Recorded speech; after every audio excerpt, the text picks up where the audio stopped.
Nipah virus ബാധയ്ക്കെതിരായ മരുന്ന് ഇന്ന് ഓസ്ട്രേലിയയിൽ നിന്നെത്തുമെന്ന് ആരോഗ്യവകുപ്പ് അധികൃതർ അറിയിച്ചു.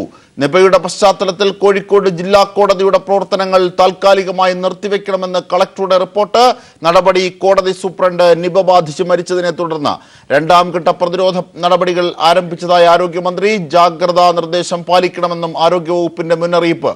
വിവരങ്ങളും വിശദാംശങ്ങളുമായി ഇപ്പോൾ മേഘ മാധവൻ ചേരുന്നു. മേഘ, എന്തൊക്കെയാണ് രണ്ടാം ഘട്ട പ്രതിരോധ പ്രവർത്തനങ്ങൾ ഉൾപ്പെടുത്തിയിരിക്കുന്നത്? ഏതൊക്കെ തരത്തിലാണ് ജാഗ്രത പുലർത്തേണ്ടത്? എപ്പോഴാണ് മരുന്നെത്തുക? ഓസ്ട്രേലിയയിൽ നിന്ന് അടക്കമുള്ള വിശദാംശങ്ങളിലേക്ക്. അജിംഷാദ്, ഓസ്ട്രേലിയയിൽ നിന്നുള്ള മരുന്ന് ഇവിടെ എത്തിക്കേണ്ട നടപടിക്രമങ്ങൾ കഴിഞ്ഞ ദിവസം തന്നെ ആരംഭിച്ചിരുന്നു. അത് ഇന്ന് വൈകിട്ടോടെ ഇവിടെ കോഴിക്കോട് എത്തുമെന്നാണ് DMO അറിയിച്ചിരിക്കുന്നത്. ഒപ്പം തന്നെ ജപ്പാനിൽ നിന്നുള്ള മരുന്ന് എത്തിക്കാനുള്ള നടപടിക്രമങ്ങൾക്ക് നിർദ്ദേശം നൽകിയിട്ടുണ്ട്. അത് ഉടൻ തന്നെ ആരംഭിക്കുമെന്നും DMO അറിയിച്ചിരിക്കുന്നു. ഏതായാലും മറ്റൊരു കാര്യം എന്നത് പ്രതിരോധ പ്രവർത്തനങ്ങൾ ഊർജിതമായി തന്നെ നടക്കുന്നു. രണ്ടാം ഘട്ടത്തിലേക്ക് കടന്ന സാഹചര്യത്തിൽ കൂടെയാണ് ആരോഗ്യ വകുപ്പ് പ്രതിരോധ പ്രവർത്തനങ്ങൾ ശക്തമായി തന്നെ മുൻപോട്ട് കൊണ്ടുപോകുന്നത്. കഴിഞ്ഞ ദിവസം നിപ ബാധിച്ച് കോഴിക്കോട് ജില്ലാ കോടതിയിലെ സീനിയർ സൂപ്രണ്ട് മധുസൂദനൻ മരണപ്പെട്ടിരുന്നു. ഇതേ തുടർന്ന് ബാർ അസോസിയേഷൻ ഹൈക്കോടതി രജിസ്ട്രാർക്ക് നൽകിയ പരാതിയിൽ ഈ കോടതിയുടെ പ്രവർത്തനം നിർത്തിവെക്കണം എന്ന തരത്തിലുള്ള ആവശ്യം ഉന്നയിച്ചിരുന്നു. ഇതേ തുടർന്ന് ഹൈക്കോടതി ജില്ലാ കളക്ടറോട് റിപ്പോർട്ട് ആവശ്യപ്പെടുകയും ചെയ്തിരുന്നു. ഏതായാലും 10 ദിവസത്തേക്ക് കോടതി താൽക്കാലികമായി അടച്ചിടാൻ തന്നെയാണ് കളക്ടർ ഇപ്പോൾ ഹൈക്കോടതിക്ക് റിപ്പോർട്ട് നൽകിയിരിക്കുന്നത്. ഇതിനുശേഷമായിരിക്കും ഇതുമായി ബന്ധപ്പെട്ട അന്തിമ തീരുമാനം ഉണ്ടാവുക. മറ്റൊരു പ്രധാനപ്പെട്ട കാര്യം എന്നത് ബാലുശ്ശേരി താലൂക്ക് ആശുപത്രിയിൽ ചികിത്സയിലായിരുന്ന റാസിൻ ഇന്നലെ മരണപ്പെട്ടിരുന്നു. നേരത്തെ ചികിത്സയിലായിരുന്നു. അദ്ദേഹം മെഡിക്കൽ കോളേജിൽ നിന്നാണ് മരിച്ചത്. പക്ഷെ അദ്ദേഹത്തെ നേരത്തെ ബാലുശ്ശേരി ആശുപത്രിയിൽ കാണിച്ചിരുന്നു. അവിടെ നിന്ന് വൈറസ് ബാധ ഇസ്മയിലിനെയും മുൻപേ മരിച്ച ഇസ്മയിലും അവിടെ തന്നെയായിരുന്നു ചികിത്സയിൽ ഉണ്ടായിരുന്നത്. അതുകൊണ്ട് തന്നെ അവിടെ നിന്ന് ഇത്തരത്തിൽ വൈറസ് ബാധ ഏറ്റതാകാം എന്ന ഒരു നിഗമനത്തെ തുടർന്ന് ബാലുശ്ശേരി താലൂക്ക് ആശുപത്രിയിലെ ജീവനക്കാർക്കും ഒപ്പം തന്നെ ഡോക്ടർമാർക്കും ആരോഗ്യവകുപ്പ് അവധി നൽകിയിട്ടുണ്ട്. ഇവരെ നിരീക്ഷണത്തിൽ വെച്ചിരിക്കുകയാണ്. മറ്റൊരു പ്രധാനപ്പെട്ട കാര്യം എന്നത് DMO ഇപ്പോൾ അറിയിച്ചൊരു കാര്യം എന്നത് ഈ രോഗികളുമായി നേരത്തെ സമ്പർക്കം പുലർത്തിയവർ ബന്ധപ്പെട്ടവർ പൊതുജനമധ്യത്തിലേക്ക് ഇറങ്ങാൻ പാടില്ല എന്ന കർശന നിർദ്ദേശം DMO നൽകുന്നു. കാരണം പൊതുജനങ്ങൾ ഇതിനെക്കുറിച്ച് ബോധവാന്മാരാവണം. അതുകൊണ്ട് തന്നെ ഇത്തരത്തിൽ രോഗിയുമായി എപ്പോഴെങ്കിലും ബന്ധപ്പെട്ടു എന്ന് തോന്നുന്നവർ പൊതുജന മധ്യത്തിലേക്ക് ഇറങ്ങരുത് എന്നൊരു നിർദ്ദേശമാണ് ആരോഗ്യ വകുപ്പ് നൽകുന്നത്. ഇത്തരത്തിൽ നിരീക്ഷണത്തിലുള്ള വീടുകളിൽ ജില്ലാ ഭരണകൂടം ഭക്ഷണങ്ങൾ എത്തിക്കുന്ന തരത്തിലുള്ള എല്ലാ ക്രമീകരണങ്ങളും നൽകും. ജാഗ്രത പുലർത്തണം എന്ന വലിയ നിർദ്ദേശം തന്നെയാണ് ആരോഗ്യ വകുപ്പ് നൽകുന്നത്. പ്രതിരോധ പ്രവർത്തനങ്ങളൊക്കെ തന്നെയും ശക്തമായി പുരോഗമിക്കുകയും ചെയ്യുന്നുണ്ട്. അജിംഷാദ്, തീർച്ചയായും മേഘ, ഈ ഓസ്ട്രേലിയയിൽ നിന്ന് മരുന്നെത്തുക ഇന്ന് വൈകിട്ട് തന്നെയാകും. മരുന്നെത്തിക്കഴിഞ്ഞാലുള്ള നടപടിക്രമങ്ങളൊക്കെ ഊർജിതമായി നടക്കുകയും ചെയ്യും. അതേ സംബന്ധിച്ച് ആരോഗ്യവകുപ്പ് നൽകുന്ന നിർദ്ദേശങ്ങൾ കൂടി പെട്ടെന്ന്. അജിംഷാദ്, ഈ മരുന്ന് ഇന്ന് എത്തും എന്നത് തന്നെയാണ് ആരോഗ്യ വകുപ്പ് പറയുന്ന ഒരു കാര്യം. പക്ഷേ ഈ മരുന്ന് എത്തിയാലുടൻ തന്നെയും അത് രോഗികൾക്ക് നേരിട്ട് നൽകാൻ സാധിക്കില്ല. അത് ഏത് തരത്തിലുള്ള സൈഡ് എഫക്റ്റുകൾ ഉണ്ടാക്കുന്ന മരുന്നാണ് എന്നതുമായി ബന്ധപ്പെട്ട് ഒരു ചർച്ച ആവശ്യമാണ്. ഒരു പ്രോട്ടോകോൾ തയ്യാറാക്കിയതിനു ശേഷം മാത്രമായിരിക്കും രോഗികൾക്ക് അത് നൽകുന്ന കാര്യത്തിൽ ഒരു ധാരണയിലേക്ക് എത്തുക. ഏതൊക്കെ തരത്തിലുള്ള ആളുകളുടെ ശരീരഘടന അനുസരിച്ച് തന്നെ ആളുകളുടെ മരുന്നുണ്ടാക്കുന്ന സൈഡ് എഫക്റ്റുകൾ ആളുകൾ എത്രത്തോളം ബാധിക്കും എന്നതുമായി ബന്ധപ്പെട്ട് തന്നെ ഒരു പഠനം നടത്തേണ്ട ആവശ്യമുണ്ട്. അതുമായി ബന്ധപ്പെട്ട് ഒരു പ്രോട്ടോകോൾ ഉണ്ടാക്കും. അതിനുശേഷം മാത്രമായിരിക്കും ഓസ്ട്രേലിയയിൽ നിന്ന് എത്തുന്ന മരുന്ന് രോഗികൾക്ക് നൽകുക. അജിംഷാദ്, ശരി. മേഘ മാധവനാണ് വിവരങ്ങൾ നൽകിയത്. മറ്റൊരു വാർത്തയിലേക്ക്. ചെങ്ങന്നൂർ തെരഞ്ഞെടുപ്പിൽ UDFനുണ്ടായ പരാജയം സംബന്ധിച്ച് വിശദമായ പഠനം നടത്താനും പരാജയ കാരണങ്ങളെക്കുറിച്ച് വിവിധ തലങ്ങളിൽ അന്വേഷിക്കാനും KPCC തീരുമാനിച്ചു. KPCC രാഷ്ട്രീയകാര്യ സമിതി ജൂൺ 11 ഉച്ചയ്ക്ക് 3 മണിക്ക് KPCC നേതൃയോഗം 12-ാം തീയതി രാവിലെ 11 മണിക്കും തിരുവനന്തപുരം ഇന്ദിരാഭവനിൽ ചേരും. വിവരങ്ങളും വിശദാംശങ്ങളുമായി ഞങ്ങളുടെ പ്രതിനിധി ലെസ്ലി ജോൺ ചേരുകയാണ്. ലെസ്ലി, അതായത് ചെങ്ങന്നൂർ ഉപതെരഞ്ഞെടുപ്പിലെ LDFന്റെ വൻ വിജയത്തിന് ശേഷം കോൺഗ്രസിന്റെ ഉൾത്തലങ്ങളാകെ ഇളകിമറിയുന്നു. ഒരുപക്ഷെ നിരീക്ഷകർ നിരീക്ഷിച്ചതിന് അപ്പുറത്തേക്കാണ് കാര്യങ്ങൾ പോകുന്നത്. ഏറ്റവും കൂടുതൽ VM സുധീരൻ വരെ പ്രതികരിച്ചു. എന്തൊക്കെയാണ് ഇതേ സംബന്ധിച്ച് കോൺഗ്രസിൽ ഉരുണ്ടുകൂടുന്ന വേവലാതികൾ? അജിംഷാദ്, കോൺഗ്രസ് രാഷ്ട്രീയം അത് കലുഷിതമായ രീതിയിലേക്ക് തലത്തിലേക്ക് മാറുന്നു എന്നതിന്റെ സൂചകങ്ങളാണ് വിവിധ രാഷ്ട്രീയ നേതാക്കന്മാരുടെ, പ്രത്യേകിച്ച് കോൺഗ്രസിലെ മുതിർന്ന VM സുധീരൻ അടക്കമുള്ളവരുടെ പ്രതികരണത്തിലൂടെ നമുക്ക് വ്യക്തമാക്കാൻ കഴിയുന്നത്. ഏറ്റവും പ്രധാനമായത് ചെങ്ങന്നൂരിലെ UDF സ്ഥാനാർത്ഥിയായിരുന്ന വിജയകുമാർ തന്നെ തനിക്കുള്ള പരാതികൾ മാധ്യമങ്ങളോട് തുറന്നു പറഞ്ഞിരിക്കുന്നു. രാവിലെ പീപ്പിൾ TVയോട് അദ്ദേഹം നൽകിയ ഇന്റർവ്യൂവിൽ തന്നെ അദ്ദേഹം ഒരു കാര്യം വ്യക്തമാക്കുകയുണ്ടായി. താൻ ഉൾപ്പെടുന്ന തന്റെ വീടിരിക്കുന്ന മണ്ഡലവും KPCC പ്രസിഡന്റ് രമേശ് ചെന്നിത്തലയുടെ ഉൾപ്പെടെയുള്ള പഞ്ചായത്തുകളിലും തങ്ങൾ പിന്നോട്ട് പോയിരിക്കുന്നു. എല്ലാ പഞ്ചായത്തിലും UDF ഒന്നടങ്കം വോട്ടിന്റെ കാര്യത്തിൽ പുറകോട്ട് പോയിരിക്കുന്നു. ഇതെല്ലാം തന്നെ വിശദമായി പരിശോധിക്കേണ്ട കാര്യങ്ങളാണ്. ഇത്തരത്തിൽ KPCC ഇക്കാര്യങ്ങൾ പരിശോധിക്കുമെന്നാണ് താൻ കരുതുന്നത്. ഇത്തരത്തിലുള്ള വോട്ട് ചോർച്ച ഏത് തലത്തിലാണ്, ഇപ്രകാരമാണ് UDFന് ഇത്തരത്തിൽ വലിയൊരു തിരിച്ചടി നേരിട്ടത്, ഇത് ചർച്ച ചെയ്യേണ്ടതും ഇത് പരിശോധിക്കേണ്ടതും കാര്യമാണെന്ന് എന്നുള്ള കാര്യം അദ്ദേഹം തെരഞ്ഞെടുപ്പിന് ശേഷം ഇതാദ്യമായി വ്യക്തമാക്കുകയും ചെയ്തിരുന്നു. ഇതിനുശേഷമാണ് സംഘടനാ ദൗർബല്യങ്ങൾ ചൂണ്ടിക്കാണിച്ചുള്ള VM സുധീരന്റെ പ്രതികരണം വരുന്നത്. എറണാകുളത്ത് VM സുധീരൻ പ്രതികരിച്ചത് ചെങ്ങന്നൂരിലെ തോൽവിക്ക് പ്രധാനമായ കാരണം കോൺഗ്രസിന്റെ സംഘടനാ ദൗർബല്യങ്ങളാണ്.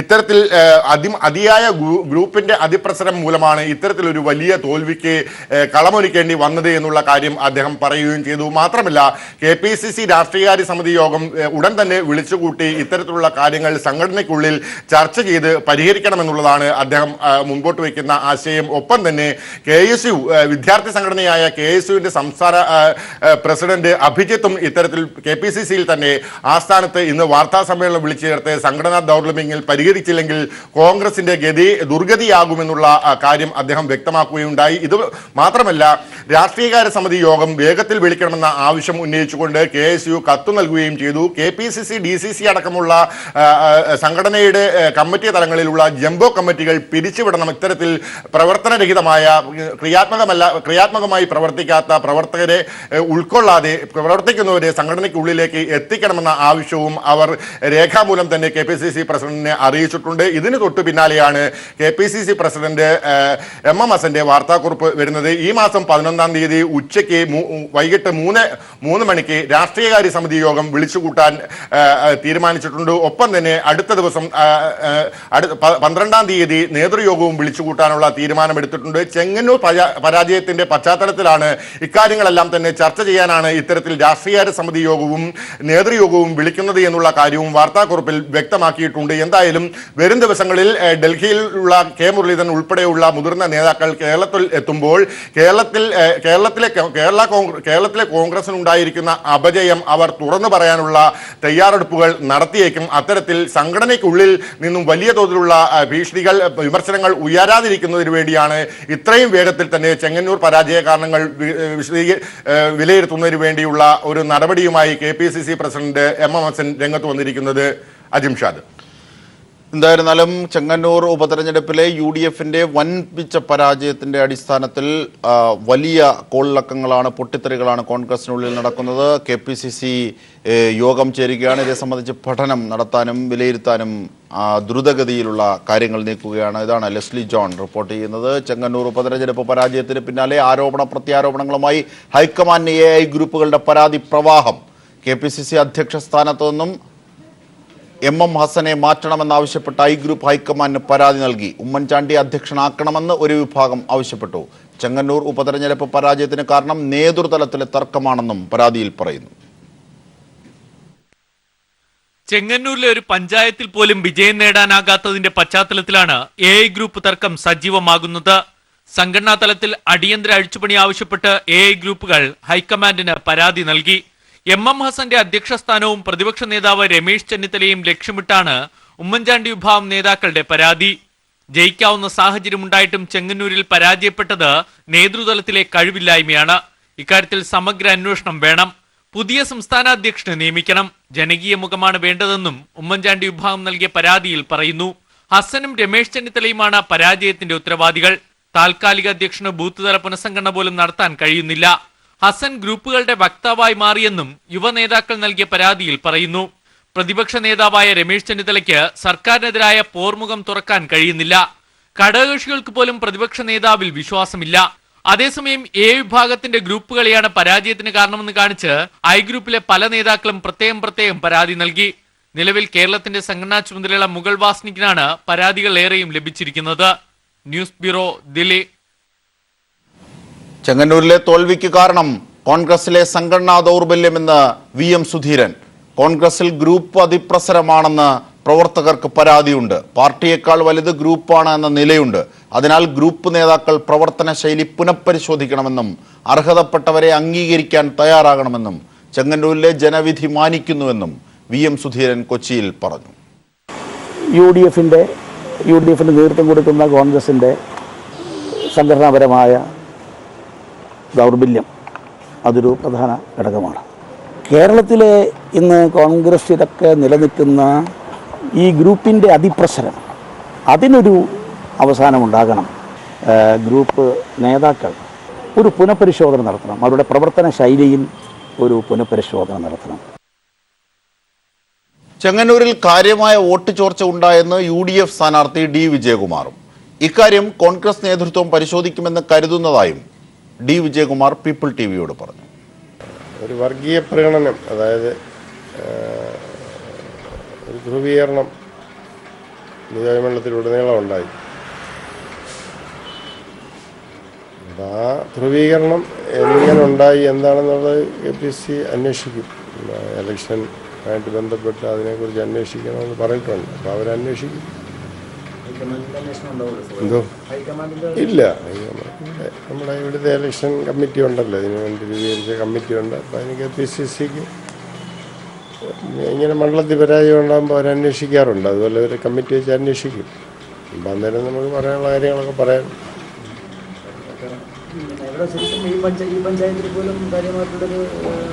ഈ പഞ്ചായത്തിൽ 600 വോട്ടിൻ്റെ കുറവുണ്ട്. അതൊക്കെ എല്ലാം ഈ പഞ്ചായത്ത് തന്നെയല്ല, മൊത്തം പഞ്ചായത്തിൽ അങ്ങനെ നമ്മൾ പുറകിലാണ്.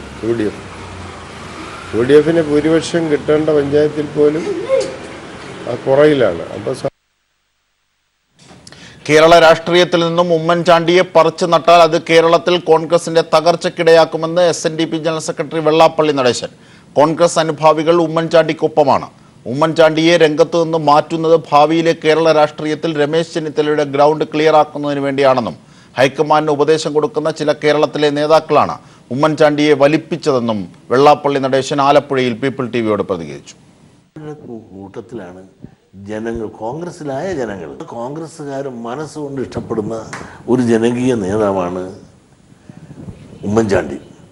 അദ്ദേഹത്തെ കേരള രാഷ്ട്രീയത്തിൽ നിന്ന് പറിച്ചു വിട്ടാൽ അതിൻ്റെ അർത്ഥം കോൺഗ്രസിൻ്റെ ഒരു ഭാഗം പറഞ്ഞു പോയെന്നാണ് എൻ്റെ അർത്ഥം. സാറിൻ്റെ ഹൈക്കമാൻഡ് ഉപദേശിക്കുന്ന ഇവിടെയുള്ള നേതാക്കന്മാരുണ്ടല്ലോ, അവരുടെ ഉപദേശമൊക്കെ കേട്ടിട്ടായിരിക്കുമല്ലോ ഉമ്മൻചാണ്ടിനെ അങ്ങോട്ട് വലിച്ചത്. അതിനെതിരായിട്ടൊരു വിഭാഗം എന്ന നിലയിൽ ഉമ്മൻചാണ്ടി നിൽക്കുമ്പോൾ ആ ഉമ്മൻചാണ്ടിനെ രംഗത്ത് നിന്ന് മാറ്റിയാൽ രമേശിൻ്റെ ഗ്രൗണ്ട് നാളെ കേരള രാഷ്ട്രീയത്തിൽ കോൺഗ്രസിൻ്റെ അല്ലെങ്കിൽ UDF ഭരണം വന്നാൽ അദ്ദേഹത്തിന് മുൻതൂക്കം കിട്ടും എന്ന ഒരു ധാരണയിലുള്ള ഒരു ശ്രമമാണ്. സംസ്ഥാനത്ത് തദ്ദേശ സ്വയംഭരണ സ്ഥാപനങ്ങളിലേക്ക് നടന്ന ഉപതെരഞ്ഞെടുപ്പിലും LDFന് മികച്ച ജയം. 9 ജില്ലകളിലായി 19 വാർഡുകളിലേക്ക് നടന്ന തെരഞ്ഞെടുപ്പിൽ 12ഇടത്തും LDF വിജയിച്ചു. 7 വാർഡുകളിൽ UDFും വിജയിച്ചു. 3 വാർഡുകൾ LDF UDFിൽ നിന്ന് പിടിച്ചെടുക്കുകയായിരുന്നു. 19 വാർഡുകളിൽ നടന്ന ഉപതെരഞ്ഞെടുപ്പിൽ 12ഇടത്ത് LDF വിജയിച്ചപ്പോൾ 7 വാർഡുകളിൽ UDF വിജയിച്ചു. തിരുവനന്തപുരം വിളപ്പിൽ പഞ്ചായത്തിലെ കരുവിലാഞ്ചി വാർഡ് LDF UDFിൽ നിന്ന് പിടിച്ചെടുത്തു. ഇവിടെ 518 വോട്ടിന്റെ ഭൂരിപക്ഷമാണ് CPMലെ RS രതീഷ് കരസ്ഥമാക്കിയത്. കൊല്ലം കോർപ്പറേഷനിലെ അമ്മൻനട LDF നിലനിർത്തി. കോഴിക്കോട് ഉള്ളിയേരി പഞ്ചായത്തിലെ പുത്തഞ്ചേരി വാർഡും കൊയിലാണ്ടി നഗരസഭ പന്തലായനി വാർഡും LDF നിലനിർത്തി. കൊല്ലം ഇത്തിക്കര ബ്ലോക്ക് പഞ്ചായത്തിലെ ചാത്തന്നൂർ വടക്ക് വാർഡും പാലക്കാട് കുഴൽമന്നം ബ്ലോക്ക് പഞ്ചായത്തിലെ കോട്ടായി വാർഡും പാലക്കാട് ചെർപ്പുളശ്ശേരി നഗരസഭയിലെ നിരപ്പറമ്പ് ഡിവിഷനും LDF നിലനിർത്തി. പത്തനംതിട്ട ജില്ലയിലെ ഉപതെരഞ്ഞെടുപ്പ് നടന്ന 5 വാർഡിൽ 3ഇടത്ത് LDF വിജയിച്ചു. UDF സിറ്റിംഗ് സീറ്റുകളായ 2 വാർഡുകൾ LDF ഇവിടെ പിടിച്ചെടുത്തു. കണ്ണൂരിൽ ഉപതെരഞ്ഞെടുപ്പ് നടന്ന 3 സീറ്റുകളിൽ 2 സീറ്റ് LDFും 1 സീറ്റ് UDFും നിലനിർത്തി. മലപ്പുറം പോത്തുകല്ല് പഞ്ചായത്തിലെ പോത്തുകല്ല് വാർഡും മഞ്ചേരി നഗരസഭയിലെ പാലപ്പുറം വാർഡും ഇടുക്കി നഗരസഭയിലെ വെട്ടിക്കുഴക്കവല ഡിവിഷനിലും എറണാകുളം പള്ളിപ്പുറം സാമൂഹ്യസേവാ വാർഡിലും UDF വിജയിച്ചു. News bureau, Thiruvananthapuram. വാർത്തകളിലേക്ക്. സംസ്ഥാനത്ത് ഇന്നു മുതൽ പെട്രോളിനും ഡീസലിനും 1 രൂപ കുറച്ചു. പിണറായി സർക്കാർ അധിക നികുതി കുറച്ചതിനെ തുടർന്നാണ് സംസ്ഥാനത്ത് ഇന്ധനവില കുറഞ്ഞത്. തിരുവനന്തപുരത്ത് പെട്രോളിന് 1.1 രൂപയും കുറഞ്ഞ് 81 രൂപ 44 പൈസയായി. ഡീസലിനാകട്ടെ 1.08 രൂപ കുറച്ച് 74 രൂപ 05 പൈസയാണ്. രാജ്യത്തെ പെട്രോൾ ഡീസൽ വില അടിക്കടി വർദ്ധിപ്പിക്കുന്ന സാഹചര്യത്തിലാണ് സംസ്ഥാന സർക്കാരിന്റെ മാതൃകാപരമായ നടപടി. സംസ്ഥാനത്തെ അധിക നികുതി കുറച്ചതിനെ തുടർന്ന് വലിയ ആശ്വാസമാണ് കേരളത്തിലെ ജനങ്ങൾക്ക് ലഭിക്കുന്നത്. നികുതി 1 രൂപ കുറയ്ക്കുന്നതിലൂടെ സംസ്ഥാനത്തിന്റെ വാർഷിക വരുമാനത്തിൽ 509 കോടി രൂപയുടെ നഷ്ടമാണുണ്ടാവുക. സാമ്പത്തികമായി കേരളം മെച്ചപ്പെട്ട അവസ്ഥയിലല്ലെങ്കിലും സർക്കാർ ഇടപെടുകയാണ്. ഇത് കേന്ദ്ര സർക്കാരിന് കേരളം നൽകുന്ന ഒരു സന്ദേശം കൂടിയാണ്. സംസ്ഥാന സർക്കാരിന്റെ ജനങ്ങളോടുള്ള പ്രതിബദ്ധതയാണ് ഇതിലൂടെ തെളിയുന്നത്. News bureau, Thiruvananthapuram.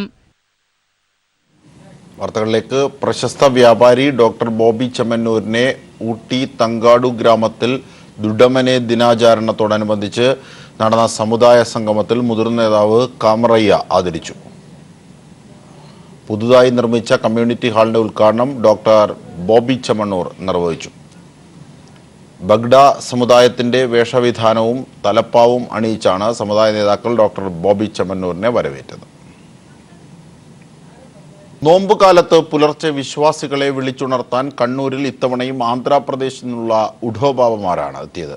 ദഫ്മുട്ടും ഖവാലി ഗാനവുമായി പുലർച്ചെ വീട്ടുമുറ്റത്തെത്തുന്ന ഉഢോബാബമാർ അത്താഴത്തിനായി വിശ്വാസികളെ വിളിച്ചുണർത്തുകയാണ് പതിവ്.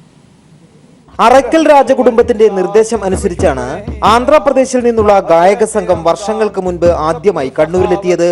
ഓരോ മുസ്ലിം വീടും ഉറക്കത്തിൽ നിന്നും ഉണർന്നിരുന്നത് ദഫ്മുട്ടും പാട്ടും കേട്ടായിരുന്നു. നോയമ്പ് കാലത്ത് കണ്ണൂർ നഗരത്തിന്റെ മുക്കിലും മൂലയിലും ഉള്ള മുസ്ലിം വീടുകളിൽ ഉണർത്തുപാട്ടുമായി ഇവരെത്തും. അങ്ങനെയാണ് ഉഡോബാബമാർ എന്ന വിളിപ്പേര് വീണത്. ആദ്യകാലങ്ങളിൽ 20-ൽ കൂടുതൽ പേർ സംഘത്തിൽ ഉണ്ടായിരുന്നു. എന്നാൽ പിന്നീട് ഇത് ചുരുങ്ങി വന്നു. ഇത്തവണ 4 പേർ മാത്രമാണ് എത്തിയത്. हम हर साल आता है इधर, रात में शहरी जगाते हैं बाबा लोग, रमजान में सबके लिए उठाएंगे, नींद जगाएंगे और ईद के बाद हम बस्ती में जाएंगे. अगले साल हयात रहा तो अगले साल फिर आएंगे. हर साल हम 40-50 साल से इधर आ रहे हैं. കണ്ണൂർ മക്കാനിയിലെ സത്രത്തിലാണ് താമസം. നോയമ്പ് കാലത്ത് പാട്ടുപാടി എത്തുന്ന വീടുകളിൽ നിന്നും സക്കാത്ത് ലഭിക്കും. പെരുന്നാളിന് ശേഷം ഭാണ്ഡത്തിൽ സ്നേഹ സമ്മാനങ്ങളും മനസ്സിൽ നോമ്പ് കാലത്തിന്റെ ത്യാഗസ്മരണകളുമായി ഉഡോബാബമാർ ജന്മനാട്ടിലേക്ക് തിരിച്ചുപോകും. അടുത്ത നോയമ്പ് കാലത്ത് കണ്ണൂരുകാരെ വിളിച്ചുണർത്താൻ എത്തുമെന്ന വാക്കും നൽകി. കാലത്തിന്റെ കുത്തൊഴുക്കിൽപ്പെട്ട് ഒലിച്ചു പോകാതെ ഉണർത്തുപാട്ടിന്റെ പാരമ്പര്യം ഇപ്പോഴും അതേപടി നിലനിർത്തുകയാണ് ഉഡോബാബമാർ. കണ്ണൂരിൽ നിന്നും ക്യാമറാമാൻ ജയൻ കല്യാശ്ശേരിക്കൊപ്പം എം സന്തോഷ്.